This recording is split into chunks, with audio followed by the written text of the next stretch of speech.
Voilà, comme vous le savez, nous abordons aujourd'hui la deuxième partie d'une série de 5 messages sur le livre de Jérémie. Et la série, j'ai intitulé « Jérémie, le prophète solitaire et courageux ». Jérémie, le prophète solitaire et courageux. La première partie je l'ai intitulé « L'appel de Jérémie ». Et la deuxième partie, ce matin, j'ai intitulé « Le message de Jérémie ». Donc l'appel de Jérémie, c'était la semaine dernière, et aujourd'hui, le message de Jérémie. Alors peut-être avant d'entamer notre sujet d'aujourd'hui, j'aimerais, pour ceux qui n'étaient pas là, ça c'est aussi un des défis de l'été, il y a beaucoup de gens qui viennent et qui partent, donc je vais un petit peu résumer chaque fois, pour que vous ne soyez pas trop perdus, mais j'aimerais réviser surtout l'arrière-plan historique de ce livre fascinant, livre de 52 chapitres. Vous dites comment tu vas faire pour le faire en 5 messages. C'est facile, aujourd'hui on va faire 25 chapitres, d'accord? Donc tenez-vous, ça va être vraiment intéressant, mais je garantis qu'on sera sorti avant 16h cet après-midi. Je blague, d'accord? Regardez l'arrière-plan historique, on va peut-être mettre le plomb, tout simplement. Alors le ministère de Jérémie a eu lieu pendant les dernières 50 années de l'existence de Juda. On est dans l'année 627 avant Jésus-Christ, donc il y a environ 2600 ans en arrière. Et c'est à ce moment-là que Jérémie reçoit ce message de la part de Dieu. Verset 2 nous dit qu'il a été appelé lors de la 13e année du règne du roi Josias, qui était le dernier bon roi de Juda. Alors ce qu'il faut savoir ici, c'est que c'était un petit peu la géographie de ce qu'on appelle le Crescent à l'époque. Et aujourd'hui, à droite, vous auriez les pays d'Iran et d'Irak, et à gauche, bien sûr, Israël, Liban, Syrie en haut, et l'Égypte. On voyait à peu près comment ça se situe. À l'époque, il y avait ces 4 grands pôles. Il y avait la Babylonie en bas à droite, la Syrie plus haut, et ensuite Juda, avec Israël juste en dessus, mais disons Juda, et ensuite l'Égypte. Et alors ce qu'il faut savoir, c'est que en 616 avant Jésus-Christ, donc 10 ans plus tard, 616 avant Jésus-Christ, les Babyloniens, en bas, c'était eux qui étaient la superpuissance de l'époque, voulaient agrandir leur territoire et ils envahissent la Syrie, détruisent la ville de Ninive, qui est la capitale, en 612. Pour ça, il faut le savoir. Josias est le roi de Juda à l'époque, et lui était heureux que les Assyriens, peuple frontalier du Nord, étaient battus. Il pensait que ça leur donnait un petit peu d'indépendance. Mais voilà que l'Égypte au sud voit la défaite de la Syrie comme une opportunité d'agrandir leur territoire. Donc l'Égypte décide de rentrer en guerre et se range aux côtés des Assyriens contre les Babyloniens. Le pharaon Nécho se met en marche et ils vont en direction du nord. Mais le roi Josias de Juda décide qu'il préfère être allié de la Syrie que de l'Égypte. Donc il décide d'arrêter le pharaon Nécho égyptien, de monter et essayer de battre la Syrie et la Babylonie. Il y a eu une grande bataille de Carchemish, tout ça est relaté dans la Bible, en 2 Chroniques 35, et Josias est tué en bataille.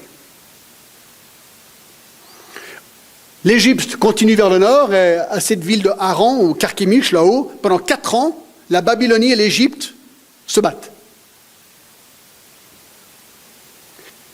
Finalement, il y a un nouveau roi babylonien qui vient sur le pouvoir, qui s'appelle Nebuchadnezzar, vous le connaissez. Son nom apparaît souvent dans le livre de Daniel. Nebuchadnezzar se dit, on va en finir avec l'Égypte, et on va en finir avec Juda, et il écrase l'Égypte à la bataille de Carchemish, en fait. Et il fait 4 choses. Il se saisit du roi, à l'époque, qui s'appelait Joachim, et il l'embarque en Babylonie, donc le roi de Juda. Deuxièmement, il pille le temple à Jérusalem et embarque tous les ustensiles en Babylonie. Et tout ça, c'est dans la Bible. Vous pouvez écouter le message la semaine dernière, je donne toutes les références. Troisièmement, il déporte tous les Juifs en Babylonie, enfin 10 000 Juifs en Babylonie, dont Daniel et ses 3 amis, Shadrach, Meshach et Abednego, dont le prophète Ézéchiel aussi, qui lui prophétise à partir de la Babylonie.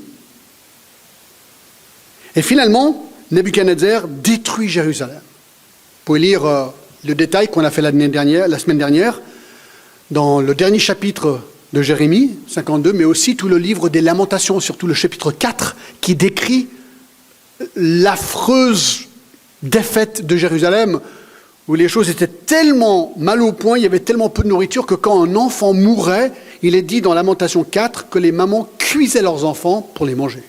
Ça, c'est vraiment, mes amis, une famine. Et la raison pour ces malheurs, ça on l'a vu dans Jérémie 1,16, et là on peut aller à Jérémie 1,16. Il dit « Je prononcerai mes jugements contre eux », donc Dieu parle au travers de Jérémie à Juda, « à cause de toute leur méchanceté, parce qu'ils m'ont abandonné et ont offert de l'encens à d'autres dieux, et parce qu'ils se sont prosternés devant l'ouvrage de leurs mains. »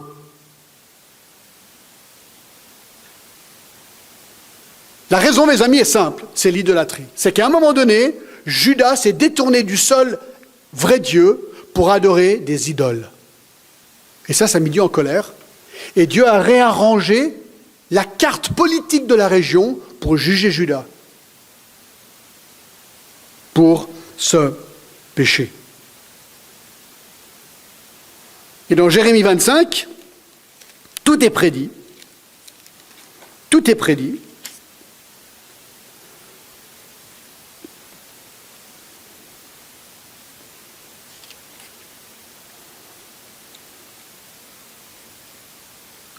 Au travers de la parole de Jérémie,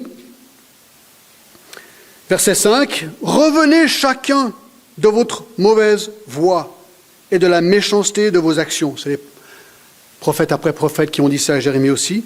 « Et si vous le faites, vous resterez dans ce pays.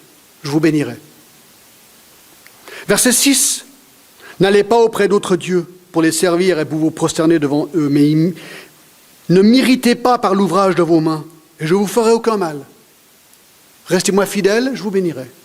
Mais, verset 7, « Vous ne m'avez pas écouté, dit l'Éternel, afin de m'irriter par l'ouvrage de vos mains pour votre malheur. C'est pourquoi, ainsi parle l'Éternel des armées, parce que vous ne m'avez point écouté, j'enverrai chercher tous les peuples du septentrion, ça c'est le nord, dit l'Éternel, et j'enverrai auprès de Nebuchadnezzar, roi de Babylone, mon serviteur, je le ferai venir contre ce pays, contre ses habitants et contre toutes ces nations alentour, afin de les dévouer par interdit et d'en faire un objet de désolation et de moquerie et de ruines éternelles. Donc, Jérémie prophétise que Nebuchadnezzar va venir détruire Juda. Verset 10, « Je ferai cesser parmi eux les cris de réjouissance et les cris d'allégresse, les chants de fiancés, les chants de la fiancée, le bruit de la meule et la lumière et la lampe. Tout ce pays deviendra une ruine, un désert, et ces nations seront asservies au roi de Babylone pendant 70 ans. » Donc il prédit que pendant 70 ans, il serait déporté. Et c'est exactement ce qui s'est passé historiquement.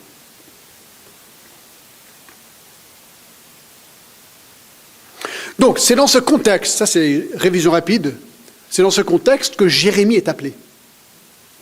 Pour avertir Juda, faites attention, le jugement de Dieu va venir. Repentez-vous. Ils ne l'ont pas fait, et le jugement donc est venu. Alors, dans ce contexte, on a vu la semaine dernière, chapitre 1, on ne va pas le voir ce matin, parce qu'on l'a déjà vu, l'appel de Jérémie. Vous pouvez relire le chapitre 1. Jérémie a été appelé en tant que prophète avant même sa naissance.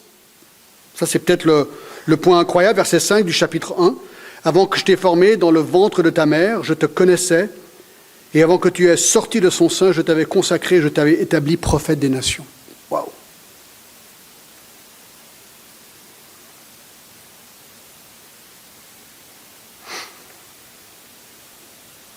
Donc ça, c'est la première chose qu'on peut dire, enfin c'est le premier chapitre, le premier point la semaine dernière, l'appel de Jérémie. J'ai oublié de dire une petite chose, si je devais vraiment résumer le jugement que Jérémie prophétisait sur Juda. Non, attendez voir. Non, écoutez, là, je reviendrai à ça tout à l'heure. Oui, non, 1,13. Regardez, 1,13. Voilà ce qu'on va faire, ce que vous voulez faire. Et tu peux montrer là la prochaine image. 1,13. La parole de l'Éternel me fut adressée une seconde fois en ces mots. Que vois-tu? Je répondis, je vois une chaudière bouillante du côté du septentrion. Ça, c'était une des images. Chaudière bouillante. C'est l'eau bouillante qui descend du septentrion du nord. Là, on voit la mer Morte et on voit Jérusalem. Et l'Éternel me dit, c'est du septentrion que la calamité se répandra sur tous les habitants du pays. Donc ça, c'est la prophétie. Quelque part, on vient de résumer le livre de Jérémie. Puis alors, ils ont dit, c'est n'importe quoi, Jérémie.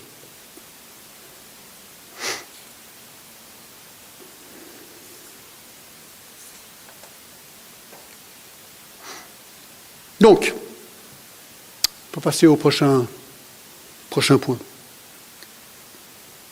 La deuxième partie, c'est le message de Jérémie. Alors, je viens de le résumer, le message. Simple. Très, très simple. Je dirais le cœur du problème ici, c'est un mot. Un mot. Idolâtrie. Judas a changé de Dieu. Ça s'appelle l'idolâtrie. Quand tu adores un Dieu qui n'est pas le vrai Dieu, tu adores un idole. Et donc, c'est ce qu'ils ont fait. Ils ont changé de Dieu. Idolâtrie. Et ça a amené le cataclysme sur eux. Alors, comment comprendre le concept de l'idolâtrie? Alors, il y a Warren Wiersbe, c'est un commentateur très bon, que j'aime beaucoup, qui donne une illustration poignante. Alors, écoutez. C'est comme ça que lui décrit l'idolâtrie. Si vous êtes un parent, imaginez si votre enfant venait vous dire ceci. Je te hais. Je te méprise. Je méprise tout ce que tu as fait pour moi. Laisse-moi tranquille. Je veux vivre ma vie comme je veux la vivre et non par les règles stupides que tu as créées, ni par les conseils que je pense sont bons pour moi, que tu penses sont bons pour moi. Si un enfant vous disait ça avec ce ton, comment vous réagiriez? Wiersbe dit que tout parent qui entendrait ces paroles d'un enfant qu'il avait mis au monde, qu'il avait élevé et aimé, serait dévasté de douleur et de tristesse. Eh bien, de la même manière, le cœur de Dieu est dévasté lorsque ses enfants se tournent vers l'idolâtrie. Et pendant 41 ans, Jérémie est suscité par Dieu pour prêcher et dire à Judas, arrêtez votre idolâtrie. Mais il ne voulait pas l'écouter. Et cette rébellion a brisé le cœur de Dieu. Dieu voulait leur montrer amour et compassion, mais leur rébellion a perduré. Et il a dû les punir parce que nous savons que Dieu est juste, il ne peut pas simplement laisser le péché sans jugement. Sinon, il ne serait plus juste. Donc, il suscite ce prophète, Jérémie, pour leur parler. Alors, aujourd'hui, on veut décliner en détail ce message de Jérémie. Vous dites, mais John, comment tu vas faire 25 chapitres maintenant? Vous allez voir, on va y arriver. D'accord? Le message de Jérémie, en fait, il est très facile à déceler. En fait, je vous l'ai déjà dit. Si vous partiez maintenant, il n'y aura aucun problème. Vous avez vraiment compris la nature du message aujourd'hui, mais vous allez rater les conclusions. Ça, ce serait dommage. En fait, il est facile à déceler ce message sur 25 chapitres. Regardez le chapitre 2, on va commencer au chapitre 2 et le verset 1. Voici la clé. La parole de l'Éternel me fut adressée en ces mots. Alors, chaque fois que cette phrase apparaît, plus ou moins de cette manière, c'est un nouveau sermon ou message de la part de Dieu au travers de Jérémie. Donc, si on prend les chapitres 1 à 25 qui sont la condamnation de Judas, d'accord? On va voir qu'il y a en fait 12 sermons ou 12 messages qui sont donnés à Jérémie qu'il doit donner ensuite à Judas. Donc, on vient d'avoir maintenant le schéma du message. Il y a 12 points. 12 points.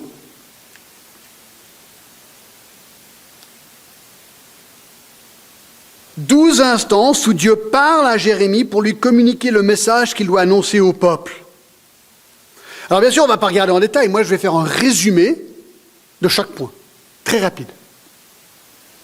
Et vous allez voir, c'est intéressant, parce qu'il y a un thème, et ça, vous allez le découvrir. Le thème, il est vraiment simple. D'accord? Les 12 messages ou 12 sermons de Jérémie.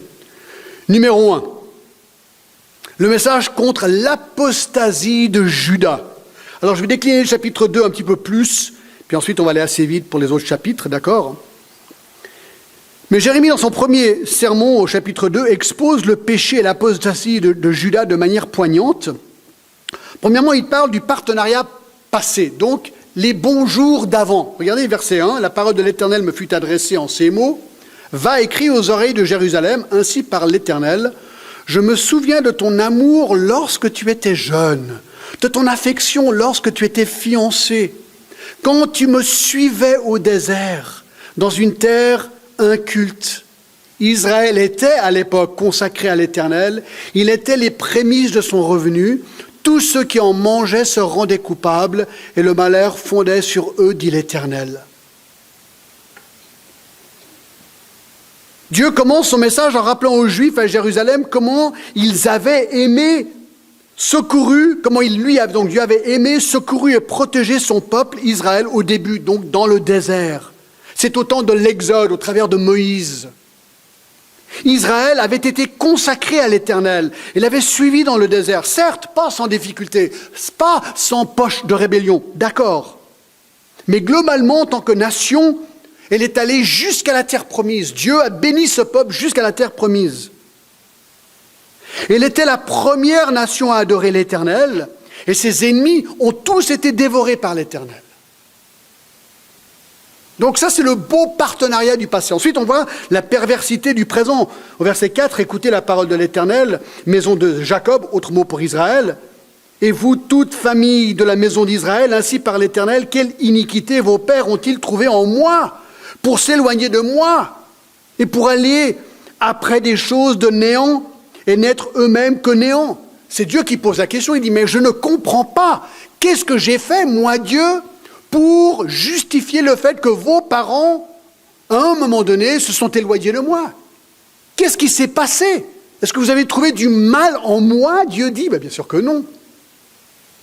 Donc Dieu, il est perplexe, comme on le dirait en français aujourd'hui, il se tire des balles. Il ne comprend pas pourquoi les gens se sont éloignés de lui.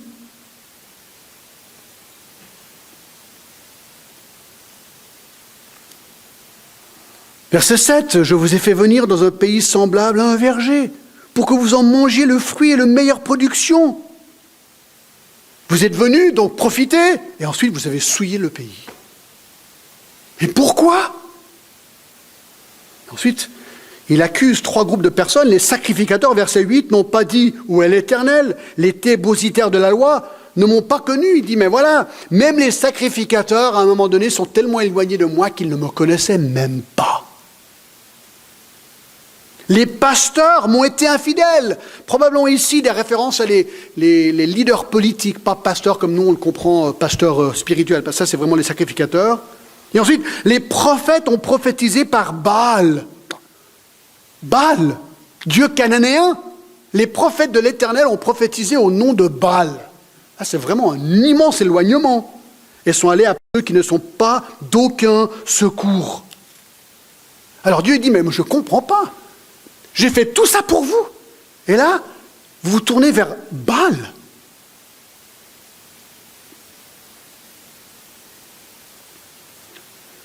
Troisième point sous ce premier message, la punition promise à partir du verset 9. C'est pourquoi je veux encore contester avec vous, dit l'Éternel. Terme juridique.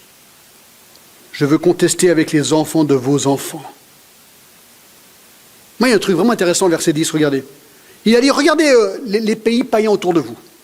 Passez aux îles de Kittim et regardez. Envoyez quelqu'un à Kédar, observez bien. Allez regarder tous ces peuples païens et regardez s'il n'y a rien de semblable. Y a-t-il quelque part autre dans le monde ceci, verset 11, y a-t-il une nation qui change ses dieux, quoiqu'ils ne soient pas des dieux. Dieu pose cette question, quelle autre nation change de Dieu comme vous? Les païens, les pays voisins idolâtres sont plus fidèles aux faux dieux que vous l'êtes au seul vrai Dieu. Alors ça, c'est une claque. Même eux ne changent pas de Dieu aussi souvent que vous, et vous, vous avez le vrai Dieu. Alors là, il faut comprendre.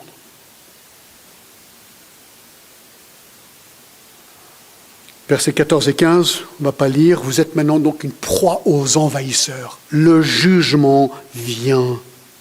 Verset 18, ne pense pas de faire alliance avec l'Égypte et la Syrie va te protéger. Tu ne seras pas protégé. Ta punition, verset 19, ta méchanceté te châtiera et ton infidélité te punira. Tu sauras et tu verras que c'est une chose mauvaise et amère d'abandonner l'Éternel ton Dieu et de n'avoir de moi aucune crainte, dit le Seigneur, l'Éternel des armées. Attention, attention, tu verras un jour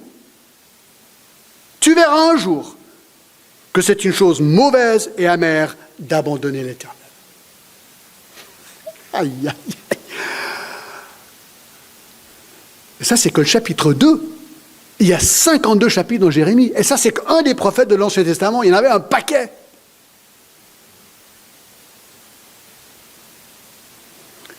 Est-ce qu'ils ont changé? Non. Est-ce qu'ils ont écouté les prophètes? Non. 4. La prostitution prolongée, encore sous le point 1. Hein. Verset 20, il résume son point.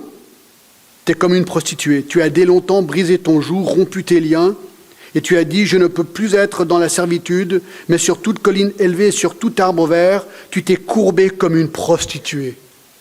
Une prostituée, elle va coucher avec n'importe qui. Et voilà ce que Dieu dit de Judas. C'est fort. Tu sais, moi je me dis des fois, aujourd'hui dans le monde d'aujourd'hui, il ne faut pas trop offenser les gens. Tu sais, les gens ils n'aiment pas qu'on est trop catégorique, qu'on pointe le doigt, qu'on parle du péché des gens. Vous avez déjà appelé quelqu'un qui ne croit pas en Dieu prostituée? Je sais pas, peut-être on devrait relire la Bible un petit peu, quoi.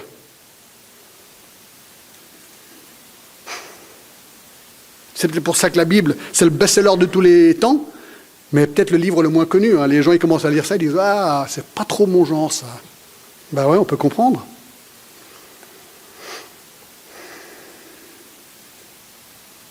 Alors la plaidoirie problématique, c'est mon 5e point sous le point, à partir du verset 29. Pourquoi contesteriez-vous avec moi? Vous m'avez tous été infidèles, dit l'Éternel. Vous pouvez essayer de vous excuser comme vous pouvez, vous êtes coupable. Alors bien sûr, il dit au verset 31, « Hommes de cette génération, considérez la parole de l'Éternel. » Il n'y a aucune autre excuse. Mes amis, ça c'est le premier sermon de Jérémie. Et là, vous venez d'avoir la couleur des 11 prochains sermons de Jérémie. Allez, on va très vite, d'accord? 2e sermon. Contre la prostitution de Juda, chapitre 3, verset 6. Regardez, l'Éternel me dit, petite phrase clé, au temps du roi Josias, as-tu vu ce que fait l'infidèle Israël? Elle est allée sur toutes les montagnes élevées, sous tout arbre vert, et là, elle s'est prostituée. Donc, il est en train de comparer avec Israël. Israël aussi a été déporté. Israël, il y avait Juda et Israël au nord. Hein. Donc, la même chose est arrivée à Israël. Il dit, regarde ce qui s'est passé à Israël. Ils ont subi le même sort en 722 avant Jésus-Christ, lorsque la Syrie avait été détruite. Et elle ne s'est pas repentie. Juda, regarde et fais attention, parce que la même chose va t'arriver. Verset 8, incroyable. Quoique j'ai répudié l'infidèle Israël. À un moment donné, il dit, j'ai divorcé avec Israël, à cause de tous ses adultères, que je lui ai donné la lettre de divorce. C'était catégorique.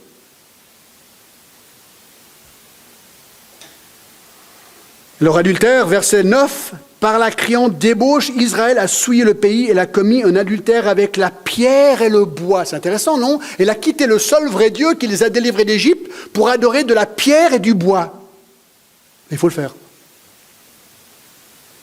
Et donc il dit au chapitre verset 6 que le malheur viendra du septentrion. 4-6, excusez-moi. Chapitre 4, verset 6, élevez une bannière, version, fuyez, ne vous arrêtez pas, car je vais faire venir du septentrion le malheur et un grand désastre. Il avait déjà montré dans le chapitre 1 cette chaudière bouillante qui allait venir du nord. Il dit, je vous avertis, attention. Et il donne les raisons, chapitre 5, verset 6, on ne va pas les regarder parce qu'il y en a beaucoup, mais je vous donne juste peut-être un échantillon. Verset 1, chapitre 5, parcourez les rues de Jérusalem, regardez, informez-vous, cherchez dans les places s'il s'y trouve un homme, s'il y en a un qui pratique la justice, qui s'attache à la vérité. Pour dire ça, ça veut dire qu'il n'y en avait pas un.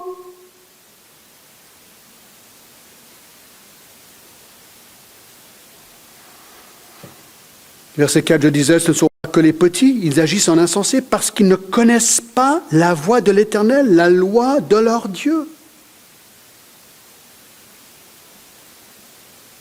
Je crois que la source du problème se voit au chapitre 5, verset 23. Ce peuple a un cœur indocile et rebelle. Ils se révoltent et s'en vont. Ils ne disent pas dans leur cœur, craignons l'Éternel, notre Dieu. Voyez-vous, mes amis, je vais vous dire un truc. Quand quelqu'un fait le mal, vous savez pourquoi il fait le mal? Jésus en a parlé. Jésus a dit ceci. Matthieu 15, 18. Ce qui sort de la bouche du cœur, ce n'est pas ça qui souille un homme. Car c'est du cœur que viennent les mauvaises pensées, les meurtres, les adultères, les débauches, les vols, les faux témoignages, les calomnies. Voici les choses qui souillent un homme. Jérémie a tout compris. Le vrai problème du mal, c'est le cœur de l'homme qui est éloigné de Dieu. C'est pour ça que Jésus, dans Jean 3, a clairement dit qu'il faut que l'homme soit né de nouveau, qu'il trouve un nouveau cœur. Et ça, on le verra dans Jérémie 31, la nouvelle alliance. Il faut un nouveau cœur. Il n'y a que Dieu qui peut transformer un cœur de pierre et lui mettre un cœur transformé par la grâce de Dieu. Et une fois que tu as un cœur qui est transformé, le fruit de ta vie va commencer à refléter le fruit d'un nouveau cœur. Donc Jérémie, il n'est pas bof, il comprend très bien. S'il n'y a pas une personne fidèle et qui aime la vérité à Jérusalem, c'est parce que le cœur de ces futures générations est devenu totalement corrompu. Il était corrompu, il n'a pas été régénéré par Dieu.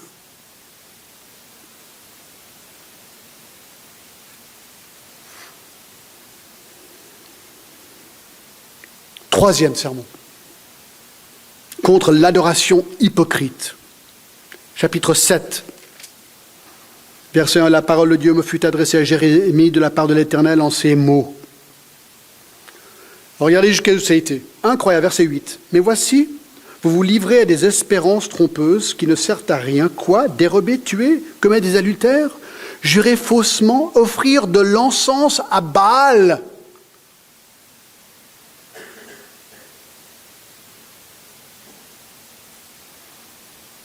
Allez après d'autres dieux que vous ne connaissez pas. Puis vous vous présentez devant moi, dans cette maison sur laquelle mon nom est invoqué, et vous dites, nous sommes délivrés. Dieu appelle ça des abominations. En fait, ils mélangeaient les religions. Ils allaient le dimanche, ils vont au culte le dimanche, et ensuite ils vont voir une voyante lundi. Ah non, mais c'est pas un problème, tu vois. Il faut être ouvert. Il faut être ouvert, hein. Il faut être ouvert. Jérémie ne pensait pas qu'il fallait être ouvert, ni Dieu. C'est ça qu'ils faisaient. Ils allaient au temple, samedi, Baal, dimanche. On entend ça souvent dans certains pays qu'ils disent écoute, mieux vaut prier plus de Dieu parce que tu auras plus de chances d'être répondu. Alors c'est très logique humainement. Mais c'est pas comme ça que ça marche. Il y a combien de dieux au fait? Un seul. Deutéronome 6. Mais c'est encore pire, regardez verset 18, chapitre 7.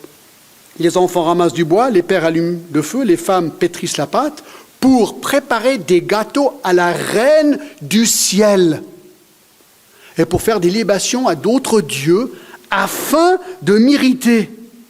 Alors qui est cette reine du ciel? Probablement Ishtar, la déesse assyrienne et babylonienne, aussi appelée Astarté. c'est la déesse de l'amour et de la fertilité. C'était aussi l'épouse de Baal ou de Moloch. Puisqu'elle était la déesse de l'amour et de la reproduction, la prostitution était souvent associée à son culte.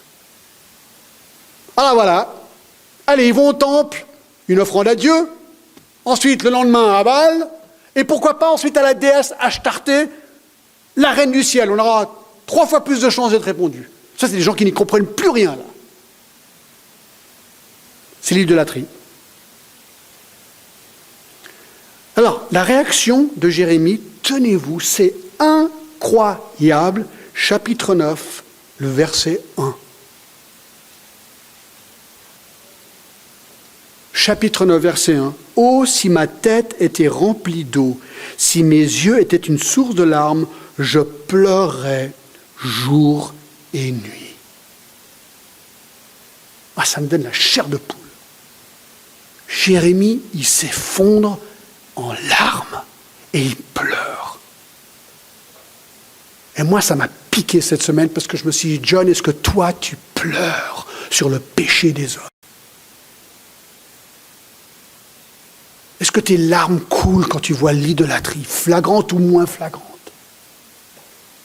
Est-ce que tu es triste devant des gens que tu vois clairement rejettent Dieu? Est-ce que ton cœur est brisé? Ça m'a fait réfléchir. Et souvent, la réponse est non, pas assez. Donc vous voyez, même quand je prêche, et quand un prédicateur prêche, lui aussi il est travaillé par son message. Et heureusement. Ça, vous pouvez dire que je suis travaillé par ces messages. 4e message, il faut que j'avance. Chapitre 11, verset 1. La parole fut adressée à Jérémie de la part de l'Éternel en ces mots. Contre les ruptures de l'alliance. Et il parle de l'alliance faite avec Moïse, 10 commandements, verset 2, regardez, écoutez les paroles de cette alliance, parlez aux hommes de Juda et aux habitants de Jérusalem, dis-leur ainsi par l'Éternel, le Dieu d'Israël, maudit soit l'homme qui n'écoute point les paroles de cette alliance. Vous avez rejeté l'alliance qu'ils avaient faite au mont Sinaï avec Dieu.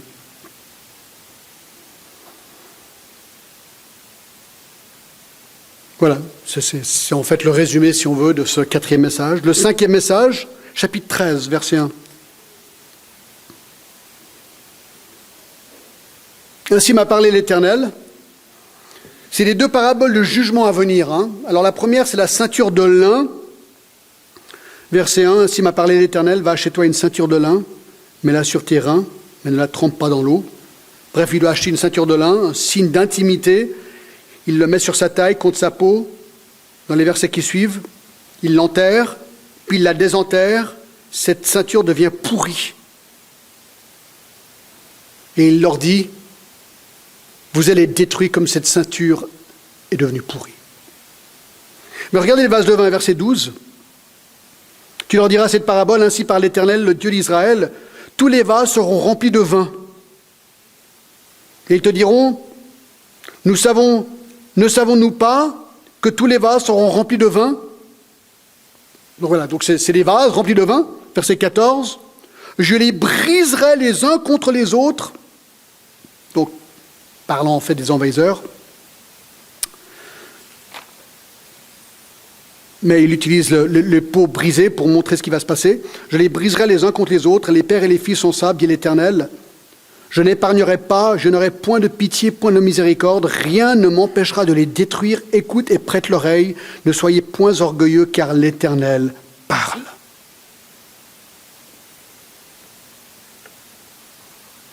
Ouais, c'est tout simple, une image. Vous allez être brisés comme ces pots de vin. Vous allez pourrir comme cette ceinture de lin. 6e message. 3 prières de Jérémie, chapitre 14. Verset 1, la parole fut adressée à Jérémie par l'Éternel. Alors moi je trouve intéressant verset 7, il s'associe déjà au peuple, il dit « Si nos iniquités témoignent contre nous, agis à cause de ton nom éternel, car nos infidélités sont nombreuses. Nous avons péché contre toi, toi qui es l'espérance d'Israël. Je trouve ça beau, je pense qu'il s'associe vraiment au péché de son peuple. Donc il n'est pas le prophète au-dessus de son peuple. Oui, il a un message qu'il apporte de la part de Dieu, mais il dit, mais écoute, nous avons péché contre toi. Ça c'est beau, ça c'est humble. Alors écoutez là, je n'avais jamais vu ce petit verset 11, regardez verset 11, là, tenez-vous, c'est incroyable. Et l'Éternel me dit, n'intercède pas en faveur de ce peuple. S'ils jeûnaient, je n'écouterai pas leurs supplications. Première fois que je vois Dieu dire à quelqu'un, ne prie pas, ça ne sert à rien. Tu vas gaspiller de l'énergie. C'est déjà décidé, c'est fini avec Judas. Marrant, hein? Enfin, je ne sais pas si c'est marrant, c'est peut-être pas le terme qu'il faut utiliser. C'est vraiment grave. Alors verset 13, il insiste. Ah, Seigneur éternel, voici les prophètes leur disent, etc. Il insiste. Verset 19, as-tu donc rejeté Judas? Bien la réponse est oui. Verset 3 du chapitre 15, j'enverrai contre eux 4 espèces de fléaux, dit l'Éternel, l'épée pour les tuer, le chien pour le traîner, les oiseaux du ciel et les bêtes de la terre pour les dévorer et les détruire. Donc, je vais les tuer, les chiens vont les traîner dans la ville, ensuite les oiseaux et les bêtes viendront dévorer la chair. Ça, c'est vraiment clair. Vous savez, aujourd'hui, dans nos églises, Dieu est amour, Dieu vous aime, Dieu veut ton bien, ta santé, ta richesse. Il veut que tu réussisses dans la vie. Ah bon?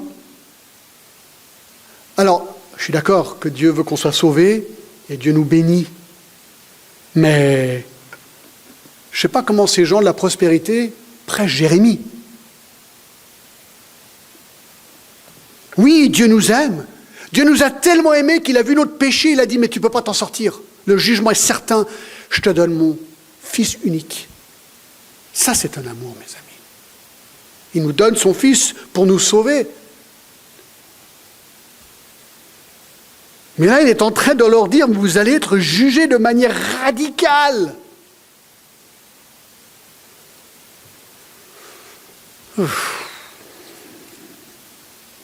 Septième message, le célibat de Jérémie, vraiment intéressant, chapitre 16, verset 1.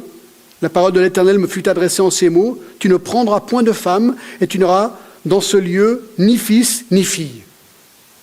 Alors ça, c'est des versets que les jeunes mariés ou des gens qui vont bientôt se marier ne veulent vraiment pas entendre, d'accord? Mais il dit à Jérémie, ne te marie pas, tu n'auras pas d'enfant. Et ordre étonnant, pourquoi? Parce que Dieu voulait que Jérémie soit une parabole vivante et visuelle pour Judas. Jérémie fut interdit le plaisir de relations familiales normales, chéries par tous les Israélites et les gens de Juda. Alors la leçon, c'est que lorsque la catastrophe viendra, ces familles seront déchirées.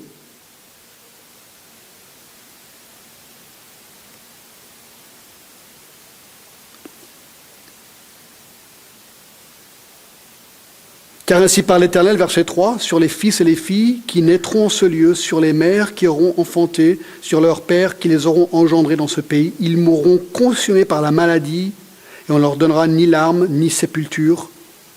Ils seront comme du fumier sur la terre, ils périront par l'épée et par la famine, et leurs cadavres serviront de pâture aux oiseaux du ciel et aux bêtes de la terre. Et donc Jérémie et son célibat seraient un rappel que cela allait arriver à ces gens. Et donc là, c'est un bon exemple que parfois, c'est mieux d'être célibataire que d'être marié. Parce que de voir sa famille passer par ça, c'est pas évident.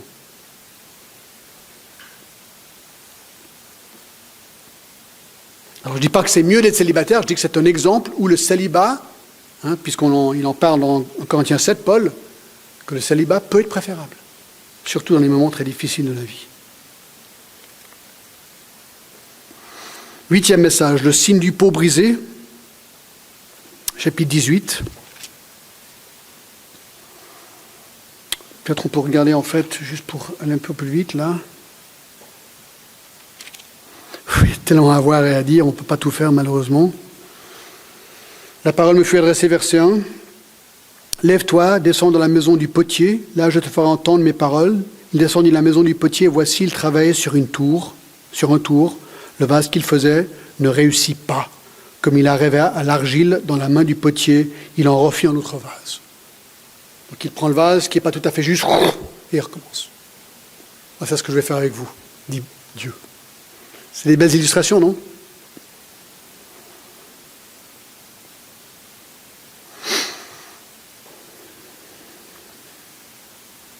Alors ici, il y a des persécutions sérieuses qui commencent contre Jérémie, mais ça on le verra dans 2 semaines.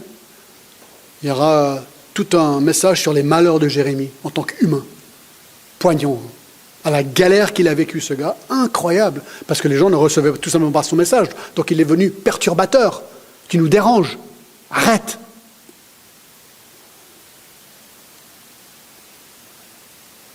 Neuvième message. Message aux 4 derniers rois de Juda. Chapitre 21. Voici la parole qui fut adressée à Jérémie. Alors, je vais simplement mentionner ces 4 rois. Le premier, Sédécias, au verset 1. Deuxième roi, Shaloum, au verset 11. Du chapitre 22, donc. Ensuite, Joachim, chapitre 22, verset 18. Et ensuite, le verset 24 du chapitre 22, Jéconias.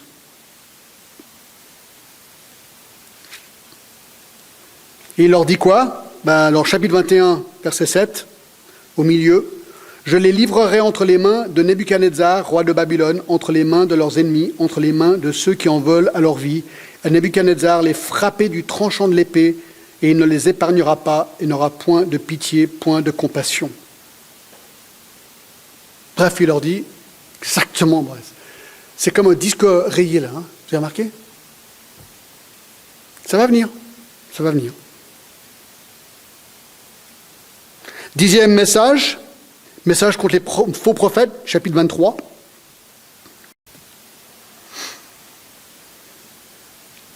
Alors c'est le seul endroit où la phrase ne démarre pas de la seule manière, mais je ne peux pas vous dire exactement pourquoi c'est ici que le 10e message commence, mais c'est là qu'il commence.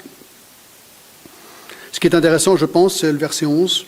Prophètes et sacrificateurs sont corrompus. Même dans ma maison, j'ai trouvé leur méchanceté, dit l'Éternel. Voilà, je crois qu'il résume tout.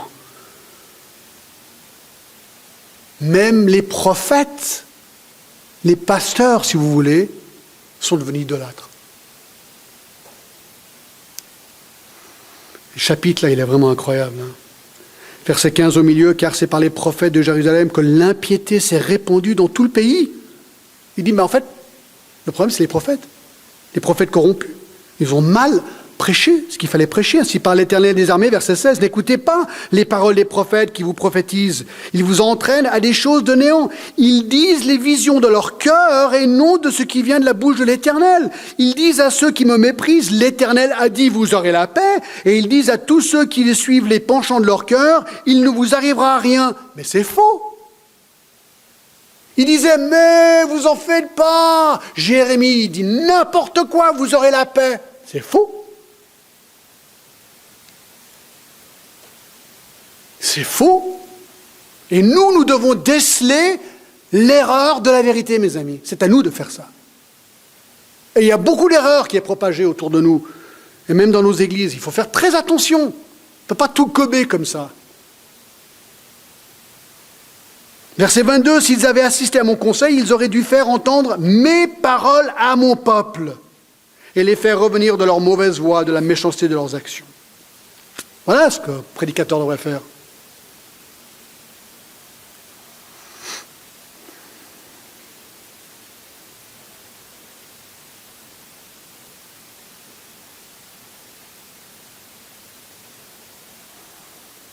Verset 36, mais vous me direz plus, menace l'Éternel, car la parole de chacun sera pour lui une menace. Vous tordez les paroles de Dieu, de l'Éternel des armées, notre Dieu. 11e message, les 2 paniers de figues, chapitre 24. Bref, 2 paniers de, je vous raconte, 2 paniers de figues, un panier avec des bonnes figues, un panier avec des mauvaises figues. Les bonnes figues représentent les déportés, les 10 000 qui allaient revenir, versets 4 à 7. Les mauvaises figues, ce sont les gens qui sont restés, qui allaient être détruits. Ça c'est chapitre 24, chapitre 25, le 12e message. Bon, on l'a lu tout à l'heure. Les 70 années de captivité par Nebuchadnezzar, les versets 9 à 11.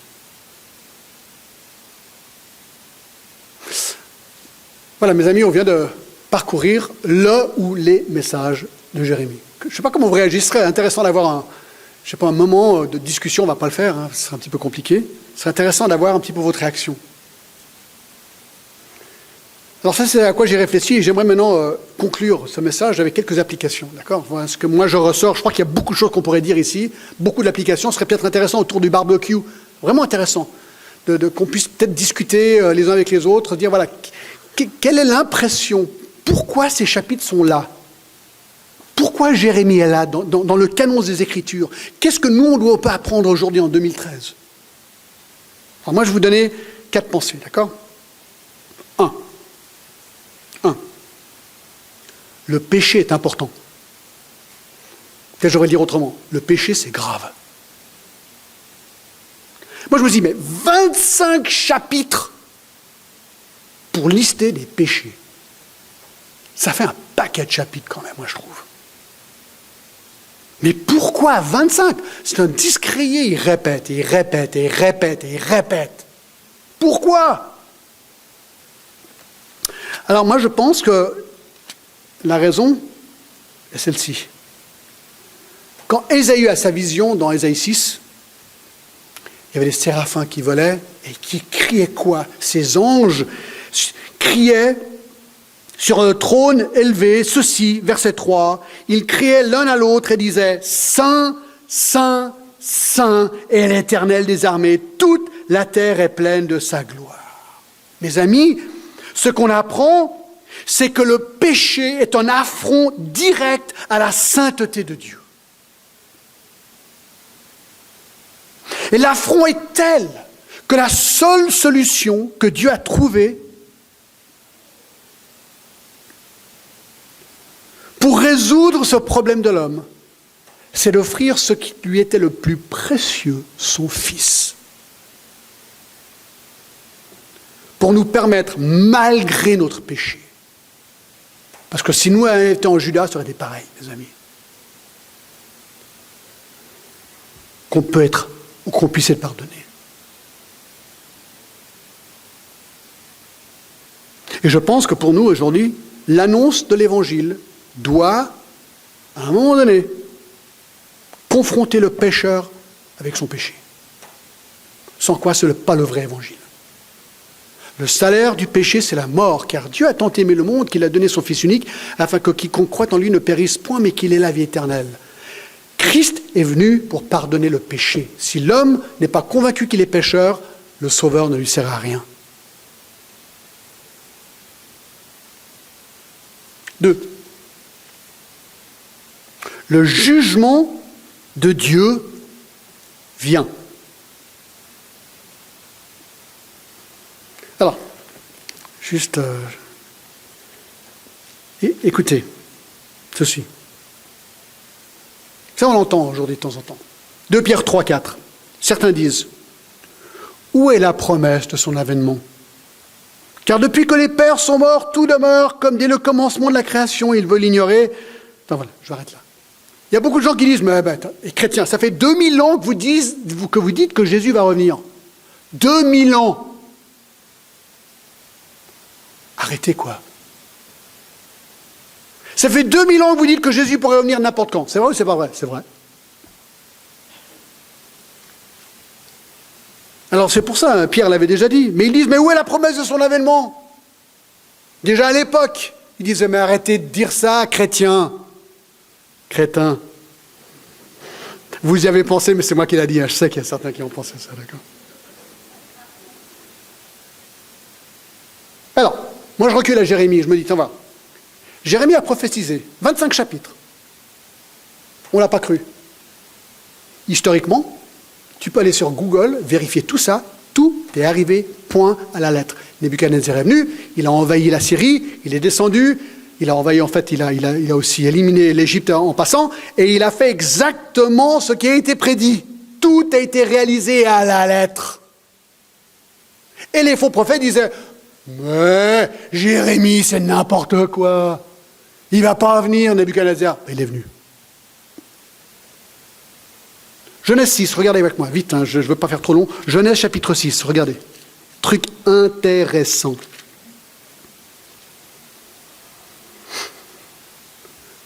Genèse 6, 5. La chute, Genèse 3.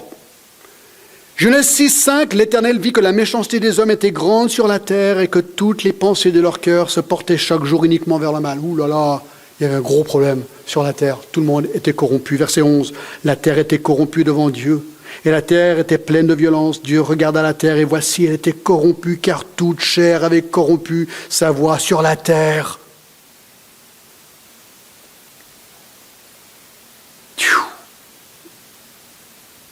Alors, Dieu fait un truc incroyable, verset 14. Il appelle un homme qui s'appelle Noé. Noé, tu crois en Noé? Attends, regarde. Noé, fais-toi une arche de bois de gopher, verset 14. Tu disposeras cette arche en cellules et tu l'enduiras de poids dedans et de dehors. Et voilà comment tu le feras. Il lui donne les instructions pour construire ce monstre bateau. Et il lui dit, on va amener tous les animaux du monde, 2 par 2, ils vont venir, ils vont rentrer dans ce bateau. Chapitre 7, verset 1, l'Éternel dit à Noé, entre dans l'arche, toi et toute ta maison, car je t'ai vu juste devant moi parmi cette génération. Donc il rentre dans le bateau. Et vous connaissez l'histoire. Le déluge arrive, verset 11. Genèse 7, ces jours-là, toutes les sources des grands abîmes jaillirent et les écluses des cieux s'ouvrirent. Verset 21, c'est incroyable.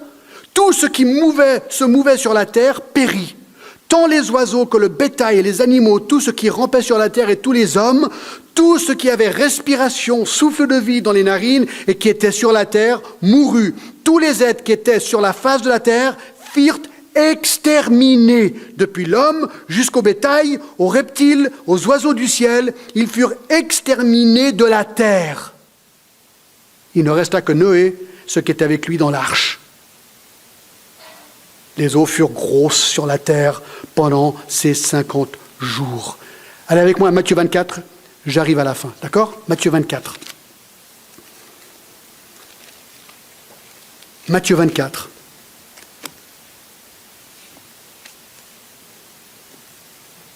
Verset 36. Regardez. Jésus vient de prédire, je vais partir et revenir un jour. Jésus a dit ça. Verset 36, pour ce qui est du jour et de l'heure, personne ne le sait, ni les anges des cieux, ni le Fils, mais le Père seul. Maintenant, regardez ce que dit Jésus. Ce qui arriva du temps de Noé. Parenthèse, si vous ne croyez pas à l'histoire de l'arche de Noé, vous avez un problème parce que Jésus y croyait. Jésus pensait que c'était une histoire littérale. Si vous n'y pensez pas, si vous ne croyez pas ça, vous avez un gros problème avec la Bible et avec Jésus. Je continue. Ce qui arriva du temps de Noé arrivera de même à l'avènement du Fils de l'homme.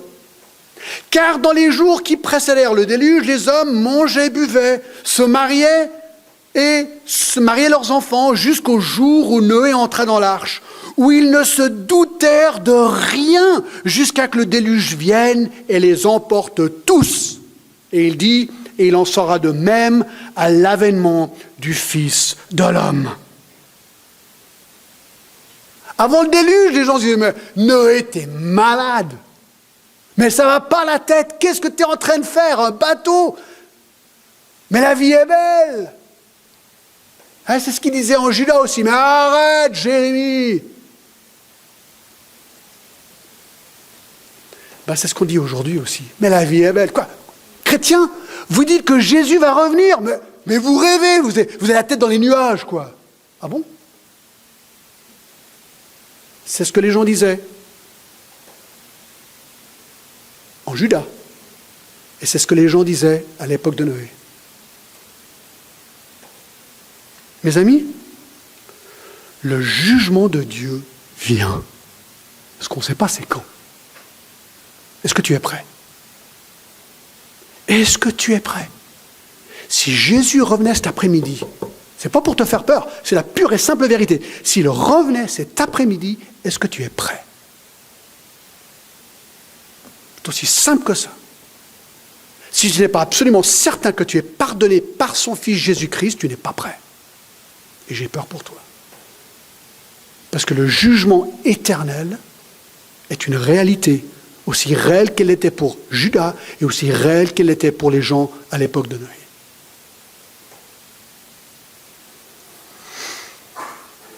Et on va s'arrêter là. J'ai une autre application, mais ça on va le voir la semaine prochaine. J'ai presque envie d'intituler mon message, de sous-titre, « Comment devenir idolâtre ?» Parce qu'on va voir les étapes qui mènent une personne qui était fervente avec Dieu à devenir idolâtre. Vous dites, mais comment c'est possible? Et on va voir comment ça se passe. C'est fascinant. Et ça, de nouveau, inspiré de Jérémie. Donc on va s'incliner. Seigneur, vraiment, aujourd'hui, on est bouche bée devant ce texte de 25 chapitres de condamnation et de malédiction. Seigneur, dans toute cette rage qui est la tienne contre le péché, il y a cette lumière de ton amour et de ton pardon qui nous dépasse. Pendant 25 chapitres, tu plaidais avec Judas pour se repentir. Et Seigneur, c'est ce que tu fais avec nous depuis 2000 ans. Repentez-vous, repentez-vous, repentez-vous. Plaidons, venez, je vous aime, je vous pardonne. Je vous ai donné mon Fils, viens à Christ. Seigneur, s'il y a quelqu'un qui m'écoute ce matin, qui ne connaît pas Christ, Seigneur, est-ce que je peux être un Jérémie pour eux et leur dire, repens-toi, parce que sinon le jugement de Dieu va tomber sur toi. Viens à Christ, demande-lui pardon pour tes péchés et il te lavera maintenant. Seigneur, merci, merci et merci encore pour cet homme Jérémie et pour cette magnifique prophétie, Seigneur. Merci parce qu'un jour tu vas revenir, peut-être cet après-midi, j'en sais rien. Mais par la grâce de Dieu, je suis prêt, Seigneur, à te rencontrer s'il le faut, même aujourd'hui. Je te remercie, je te bénis, je te loue. Au nom de Jésus.